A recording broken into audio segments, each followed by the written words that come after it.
Hey everyone, Kyle once again, and welcome back to the next video on reviewing the next episode of Yashahime, Princess Half Demon, episode 16, Double Edge, Moroha. Now, I enjoyed that. This is another episode I enjoyed. Now, like I said, each episode keeps on going up and up the ante. Each one makes me really excited for the next episode. Each one has been being as one as good as the other, you know. And I really enjoyed this episode because this episode was entirely on Moroha, and we get the background how she ended up as a bounty hunter, why she had so much debt to pay, and we get more emotional more emotional sympathy for her, you know, regarding about her heritage, and it was another really great episode because I said I love Moroha. I enjoy Toa and Setsuna as well, on their own merits, but I love Moroha. You know, she's a really good character. Not because she's just the daughter of Kagome and Inuyasha, but on her own terms as well. Each character is good in their own terms. So, but I enjoy Moroha. Not only she is the comic relief of the trio, but she can be badass in her own way. And when you get to what was her story behind the scenes, you know, it makes you feel sorry. It makes you feel sorry for her. So, yeah.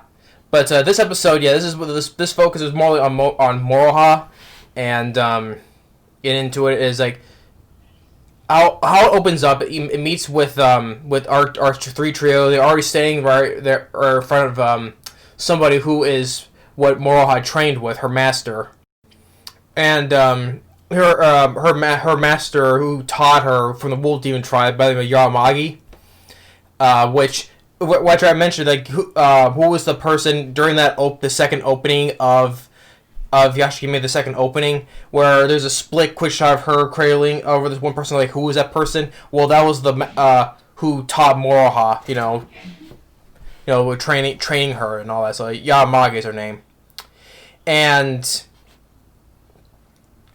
so they're standing there meeting with her, and we get a flashback from 3 years ago. So, and which you get another thing referencing from the first show of Inuyasha, where Yaramagi takes Moroha to this place where it's what was it called, the Kododo? It's where we saw Inuyasha, where there's this place where all these demons fight to the death, and each demon absorbs one's power and become one person as the victor in order to escape from this place, you know? It was at the same time there was a plot device where Naraku was using that to make another body for himself. So okay, this show brings us back to that place again. So Yaramagi takes her Moroha there. Part of her training is like, go in there and so you can get out of there alive, basically. And you cannot use the rouge. You cannot. You're forbidden to use that.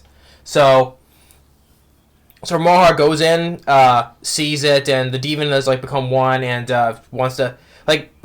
Moroha tries to reason with it. We can all get out together, but even the demon says that, you know, you have human blood in you. So what can you tell me to do? So, but a battle ensues. Moroha eventually defeats the demon, and she gets out there alive, and found that Yaramagi just left her behind, talking with the corpse dealer Jubei, and which just explains how Moroha had so much debt and he had to pay about the corpse dealer, because Yaramagi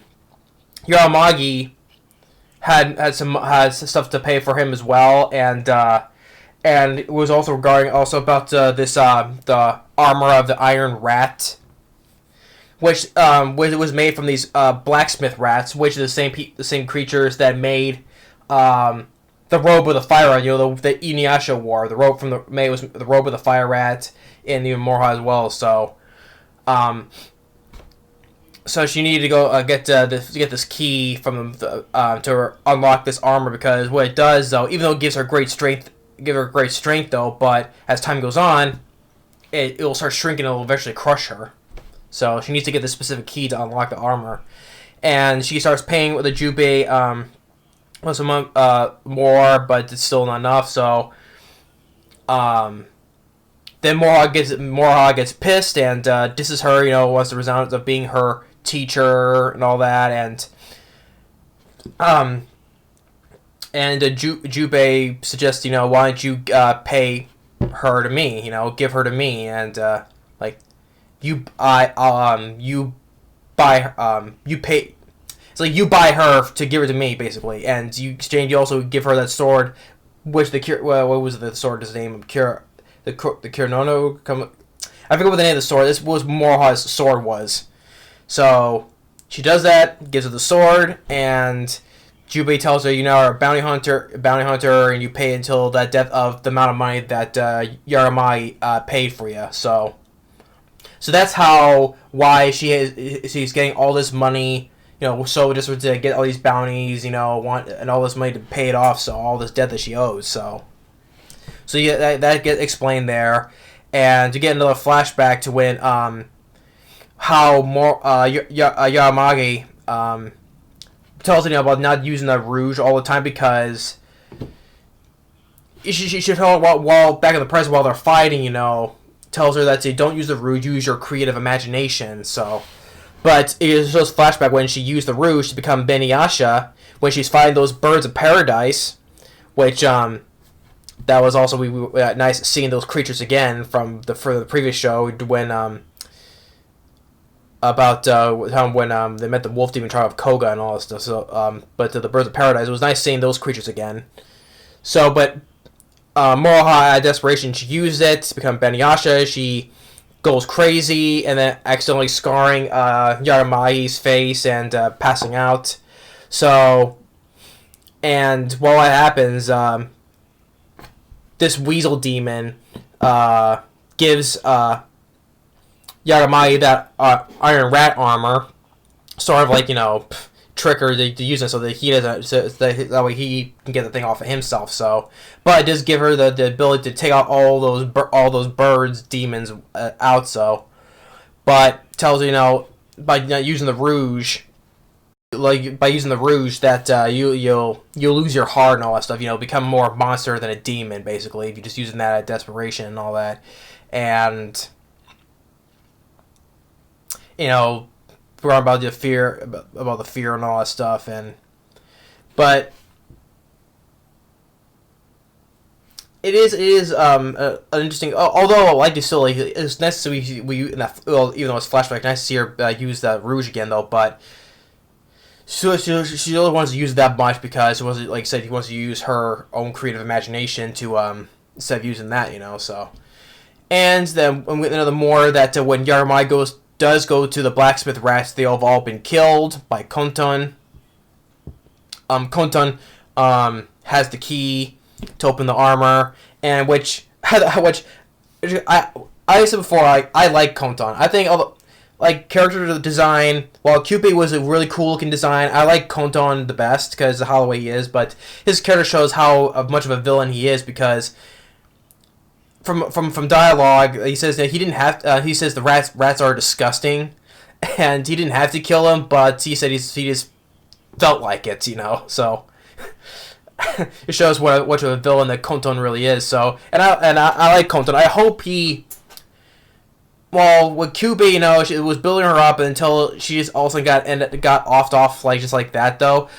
With Totetsu and Konton, I hope they go on a little bit more, and if they do, when they we know whether eventually they're going to be eliminated, though, but it's not going to be like a half-assed defeat or just like something like that. That's why I'm thinking. But anyway, Konton I like, though. And he basically blackmails Yogamai. If you want this key to open up that armor, you need to fight Moroha to the death, basically. So she does it. They're fighting each other. And like I said, Moroha would use the rouge, but officially she doesn't, and you get a really cool ability that basically is like that she learned basically on her own. That well, she didn't get taught though, unlike what Inuyasha did. He knows about the move, he heard the move though, but he had to be taught about it. But this is something that she learned on her own though. So, and she uses her sword to twirl it and use it basically like a version of the Backlash wave. but it's called the Crimson Backlash Wave. So she uses it, which that was a badass move. Where she just twirls her sword, creates a Crimson Backlash Wave to send her Yashahime's scattering winds right back at her. So yeah, basically she, well, like I said, unlike with Inuyasha, unlike her father, she just learned this on her own, not being taught whatsoever. So she just did it on her own, but in a way, but it's also some of the Sesshomaru. He just outright did it on his own without learning anything about like the Box Saiga or anything. So, but yeah, but it was cool to see, and Yasahime was gonna use she was gonna hold Konton to sacrifice herself to eliminate both of them, but which I was surprised of, that Konton he had a pearl with him, the blue pearl, but which made me think, like, if he has the blue pearl, then what was Riku? You know, he as his earring, and he flicks it, makes stuff happens. You know, then what is that then? If Konton has a blue pearl, then what was Riku been using? I don't know. Because I know that each of the 4 pearls has their own pearl, though, but I'm just wondering, if Konton has a blue pearl, then what was Riku been using, though?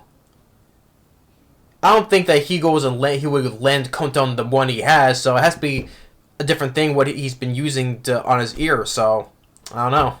See on that, though. But yeah, but Konton, you know, being being the villain he is, so he's not worried about it at all, because he just teleports out of there, and he breaks the key, and Yasahime takes the full force of it, and before dying, tells Moroha that was the Crimson Backlash Wave, and you use your creative imagination and all that, and she goes and dies. And that's we get that one scene where she's holding her. That's that quick cut we saw in the opening. So got that, and she puts a grave to herself, and you get a really good emotional, like I said, for me feeling for Moroha, because you know she's saying that, you know, she's not. She doesn't know who she is, because, you know, she's not a demon, she's not human, not even half human. So why she's just been living on her own like this, and you know, made a way for herself, living as an incomplete quarter demon. So yeah, with dialogue like that, it just really makes me sympathize for Moroha, you know, and Sesshomaru telling her, you know, how that may be so, but you can choose the way you live, basically, and how you live is up to you. So yeah, I was saying that, her telling her cousins that, Sesshomaru telling her, and Moroha telling her cousins, yeah, right, and as they just go and leave away. So, but yeah, that was really good emotional stuff for Moroha, because, you know, we got like that bits of it during the other previous episodes. You know, the time when she was riding on Takachio, saying that how she's been alone all the time. You know, all she wanted was family and friends, seeing that they're family, they're cousins. So yeah, it makes you feel, like I said, it makes you feel really sorry for Moroha, you know, because, you know, basically she's like the way she grew up living, basically like her father was, you know, but her father, you know, was living on his own after when his mother died, and you know, being ostracized for being half demon and being treated the same way. But Moroha is kind of like living on that, though, but she hasn't been made ostracized for being a quarter demon, though. But it's basically she's been grow up living on her own, like just like Inuyasha had. So, but yeah. So yeah, episode 16, Double Edged Moroha, I thoroughly enjoyed, because she was the main focus on this episode, and we not only on her backstory, but we feel more emotional and sympathy for her. So, this is another really great episode. Well, I say is the best one now. Although I say it's just a couple of notches, like a notch or two below the previous episode of Farewell Under the Lunar Eclipse, though. But this is I would give this one a thumbs up too, as well, because how this episode plays out. So yeah, Moroha, we developed more on Moroha in this episode, and some of the stuff, like I said, her learning the Crimson Backlash Wave, you know, how the way her father learned the Backlash Wave, but a different way, but Moroha learned this on her own without being taught anything, so that was one difference. And We'll see. It was a good scene more with Konton again. How it shows he was just being a real villain, because he said he didn't have to kill those rats, but he said they were disgusting. He didn't have to kill them anyway, but he just felt like it basically. And showing that he got out of the way when Yashahime took the hit, basically. So yeah, I hope we see more. We'll see Konton again, because the next episode is we get to see Totetsu again, and what is it called? Trap of the Two Perils, or the Two Trap Perils. I have to look at the name of the episode, but I think it's the Trap of Two Perils called. So yeah, Konton, and then we have Totetsu with our trio fighting them. So we'll have to wait and see on that episode. So, but yeah, Double-Edged Moroha, I really did enjoy. Moroha was great in this episode. More development on her, emotional otherwise too. Yeah. This is another really great episode, and yeah, well, she's gonna she's probably with this she will learn the Crimson Backlash wave. She can help out her cousins more, and instead of just relying on the Rouge more. So, but yeah, but we'll see. We're gonna see on the next episode. But I enjoy this episode a lot, so really good episode. But thanks for watching, and stay tuned for the next video. Later.